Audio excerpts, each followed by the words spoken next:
भारतीय संस्कृति में पूरा बछर भर किसिम किसिम के तिहार मनाए के परंपरा अति प्राचीन है, जेकर निर्वहन आज भी पूरा विधि विधान और भक्ति भाव के संग करे जाते। ये परब तिहार लोगन के धार्मिक आस्था ला दृढ़ करे के संगे संग सामाजिक और पारिवारिक सद्भाव ला बढ़ाए के भी एमा भारी योगदान करे। जैसे राखी, भोजली, भाई दूज, कमरछठ और वट सावित्री व्रत पूजा आदि एमा प्रमुख है। यही कड़ी में रतनपुर के पावन भुइया में वट सावित्री व्रत पूजा के महत्ता देखे बर मिले, जेमा नगर के सुहागिन महिला मन अपन सुहाग के रक्षा के संकल्प लीन है। नवीन परिधान ले सुसज्जित हाथ में पूजा के थाली लिए हुए नगर के विभिन्न स्थान में पेड़ के खाल्हे में पूजा करे बर इकट्ठा होइन और जम्मो सुहागिन महिला मन एकजुट होके अपन पति के लंबा उम्र के कामना करें। एक बाद पेड़ के चारों मुड़ा मौली धागा लपेटत हुए 108 बार परिक्रमा करके ये बर पेड़ के खाल्हे में बैठ करके विधि विधान ले पूजा आस्था और दृढ़ विश्वास के संग करीन है।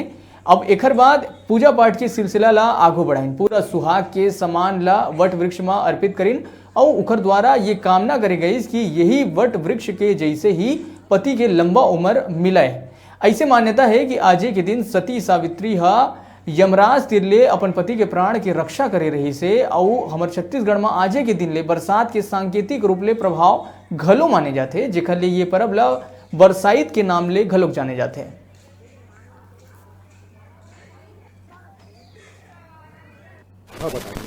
ये जो व्रत है हम सुहागिनी स्त्रियों के लिए बहुत बड़ा त्योहार है, एक प्रकार का बहुत महत्व रखते हैं इसके लिए। इसमें वट सावित्री का पूजा करते हैं। इसमें जो है उसमें हर चीज़ सुहाग का श्रृंगार वगैरह, साड़ी ब्लाउज पूरा श्रृंगार जिससे जो बन पड़ता है वो सब करते हैं। उसमें बरुला चढ़ाते हैं, ये सब उपवास रहते हैं, सब कोई मिल के भावरत देते हैं और सब इस व्रत को बड़े धूमधाम से मनाते हैं।